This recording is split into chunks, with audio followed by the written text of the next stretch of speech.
এক শাওডা গাছে থাকত দুই পেতনি বোন। তাদের দুজনেরই প্রিয় খাবার ছিল মাছ। দুই বোনের মধ্যে তিনু ছিল একটু ভীতু স্বভাবের। সে মানুষের থেকে সবসময় দূরে দূরে থাকত। আর তার ছোট বোন মিনু ছিল সাহসী স্বভাবের। সে মানুষদের আশেপাশেই বেশি থাকত আর তাদেরকে জ্বালাতন করত। একদিন জেলে তাদের বাড়িতে মাছ নিয়ে যাচ্ছিল। আমরা ওর মাছটা নিয়ে নিই, সেই কবে থেকে মাছ খাই না। একটা মাছের জন্য মানুষের কাছে যাওয়ার কি দরকার? আমরা নিজেরাই কোনো ব্যবস্থা করে নেব। দেখছিস না ওর হাতে কত বড় মাছ, তা আমরা কখনো ধরতে পারব নাকি? আমার ওই মাছটা চাই। কিন্তু জেলে কেন আমাদেরকে তার মাছ দিবে? লোকটাকে এমন ভয় দেখাবো যে নিজেই আমাদের জন্য মাছ রেখে যাবে। তুই শুধু দেখ চেয়ে চেয়ে। তোর মাছটা অনেক সুন্দর, আমাকেই মাছ দিয়ে যা। কেওড়া গাছের নিচে মাছটা রেখে যা বলছি, নয়তো তোর অনেক বড় ক্ষতি করব আমি। আমি দিয়ে যাচ্ছি মাছ, তুমি আমার কোনো ক্ষতি করো না। দিয়ে গেলে আমি তোর কোনো ক্ষতি করব না। এবার তুই গাছের নিচে রেখে যা তোর মাছ। জেলে মিনুর কথা মতো মাছটা গাছের নিচে রেখে দৌড়ে পালায়। আর দুই পেতনি বোন মিলে সেই মাছটাকে মজা করে খেল।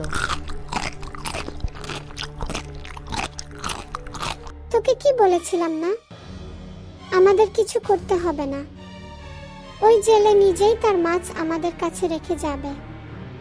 এবার বিশ্বাস হলো তো? তোর অনেক বুদ্ধি। আমি তো অনেক ভয় পেয়েছিলাম। আর তুই পেতনি হয়ে মানুষকে ভয় পাস। কালকেও আমরা একই কাজ করব। যেই গাছের নিচ দিয়ে মাছ নিয়ে যাবে তাকেই ভয় দেখিয়ে বলবো আমাদের জন্য মাছ রেখে যেত। পরের দিনও দুই পেতনি বোন মিলে গাছের ডালে বসে অপেক্ষা করছিল কখন ওদের গাছের নিচ দিয়ে কেউ মাছ নিয়ে যাবে আর কখন ওরা মাছ খেতে পারবে। তখন বেলু তাদের গাছের নিচ দিয়ে মাছ নিয়ে যাচ্ছিল।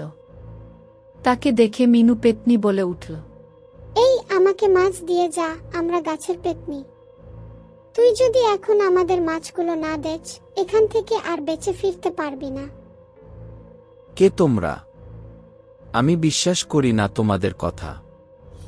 গাছের আড়ালে লুকিয়ে থেকে আমাকে ভয় দেখাচ্ছ। সাহস থাকলে আমার সামনে এসো। আমার ভুল হয়ে গেছে, আমাকে ক্ষমা করে দাও। আমি বুঝতে পারিনি যে তুমি আসলেই পেতনি। এখন তোর মাছগুলো আমাকে দিয়ে যা। আমি গরিব মানুষ, তোমাকে সব মাছ দিলে তো আমার না খেয়ে থাকতে হবে। মাছ দিতে বলেছি, তুই আমাকে মাছ দিয়ে যাবি। ভয়ে তার সবগুলো মাছ মিনুকে দিয়ে গেল। এবার একটু বাড়াবাড়ি হয়ে গেল না? ওই লোকটারও তো পরিবার আছেই। আমাদের চাইতে ওরই মাছগুলোর বেশি দরকার ছিল। ওর পরিবার ও সামলাবে সেটা আমাদের দেখার বিষয় না। আমাদের মাছ পেলেই চলবে। মিনু পেতনি তার গাছের নিচ দিয়ে যেই মাছ হাতে করে নিয়ে যেত তাকেই ভয় দেখিয়ে তার মাছগুলো কেড়ে নিত। এভাবে গ্রামবাসীর মধ্যে আতঙ্ক সৃষ্টি হল। আর একদিন সেই গাছের নিচ দিয়ে যাচ্ছিল রহিমা।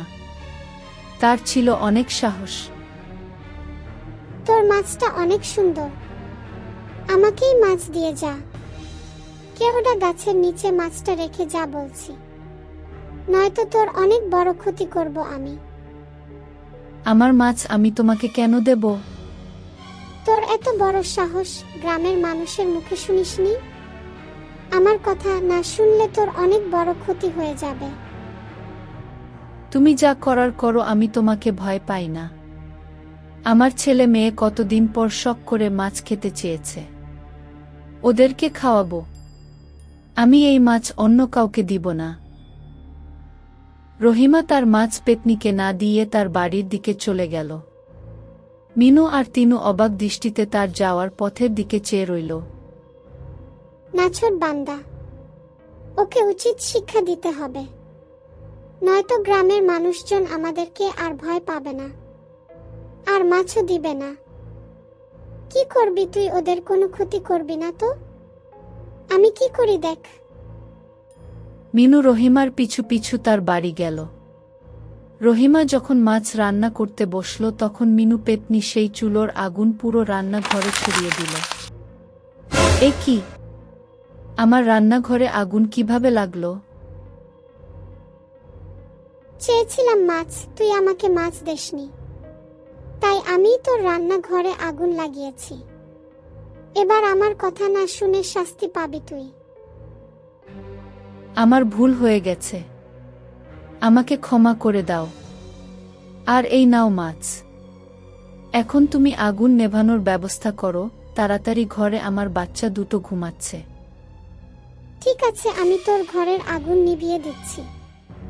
এরপর থেকে যেন এরকম না হয়, মনে থাকে যেন আমাকে মাছ দেওয়ার কথা।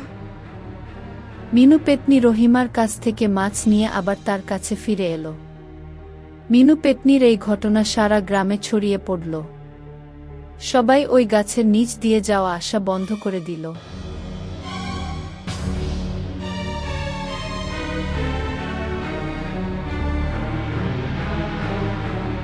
অনেক দিন থেকে মাছ না খেতে পেরে মিনু তার বোন চিনুকে বলল, সেই কবে থেকে মাছ খাই না, খুব ইচ্ছে করছে মাছ খেতে।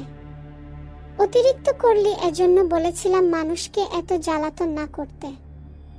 এবার ভালো হয়েছে। রহিমাদের বাড়িতে গিয়ে দেখি ওখানে কোনো মাছ পাওয়া যায় কিনা। মিনু পেতনি আবার রহিমাদের বাড়িতে গেল। সেখানে গিয়ে সে বড় একটা মাছ থালাতে দেখতে পেল। যখনই সে মাছটা ধরতে যাবে তখনই রহিমা সেখানে এসে হাজির হল। তুমি আবার মাছ নেওয়ার জন্য এসেছ? মাছ খেতে দাও না, আমরা সেই কবে থেকে মাছ খাই না। কোনো মাছ খেতে দিব না তোমায় আজ। সেদিন বাড়িতে আমি একা ছিলাম বলে আমার ঘরে আগুন লাগিয়ে দিয়েছিলে, কিন্তু আজ আমার জামাই ভুবন বাড়িতে আছে। সেদিনকার মতো করলে আজ আর তোমাকে ছাড়ব না। তোমাদের কোনো ক্ষতি করতে আসিনি, সেদিনও করতাম না, শুধু তোমাদের একটু ভয় দেখাতে চেয়েছিলাম। আমি এত কিছু শুনতে যাইনি, তোমাকে বলেছি এখান থেকে চলে যেতে। এবার তুমি যাও। মিনু মাছ না নিয়ে খালি হাতেই তার বোনের কাছে ফিরে এলো। কি রে মিনু, রহিমাদের বাড়িতেও কি মাছ পেলি না?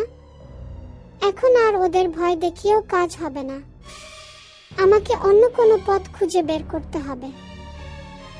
এখন তাহলে উপায়? এবার কি করবি তুই? আমি একটা বুদ্ধি পেয়েছি, তুই শুধু দেখ আমি কিভাবে কি করি। এই বলে মিনু পেতনি তার রূপ পরিবর্তন করে রহিমার রূপ ধরে রহিমার বাড়িতে গেল। সেখানে গিয়েই সে বাইরে দাঁড়িয়ে রহিমার জামাই ভুবনের জন্য অপেক্ষা করতে লাগল। একটু পরেই ভুবন বাজারের ব্যাগ হাতে বাড়ি ফিরল।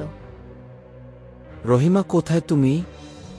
দেখো বাজার থেকে কত বড় মাছ নিয়ে এসেছি। মাছটা আজ মজা করে রান্না করো, দুপুরে গরম গরম ভাত দিয়ে খাবো। আচ্ছা, তুমি এবার হাত মুখ ধুয়ে নাও। এই বলে পেতনি সেই মাছ নিয়ে উদাও। ভুবন তখন বুঝতে পারল সে রহিমা না, সে আসলে পেতনি। ভুবন রহিমাকে ডেকে আনে এবং এক তান্ত্রিককে নিয়ে কেওড়া গাছের নিচে যায়। তারপর তান্ত্রিক মন্ত্র পড়ে দুই পেতনিকে বন্দী করে নেয়। তোমরা কে? কেন আমার জঙ্গলে এসেছো? ওম হ্রিং কৃপা করো, দূর করো অসুর শক্তি। ওম হ্রিং কৃপা করো, দূর করো অসুর শক্তি। ওম হ্রিং কৃপা করো, দূর করো অসুর শক্তি। তখন থেকে ওই গ্রামের মানুষের মনের ভয় দূর হয় এবং কেওড়া গাছের নিচ দিয়ে চলাফেরা করে।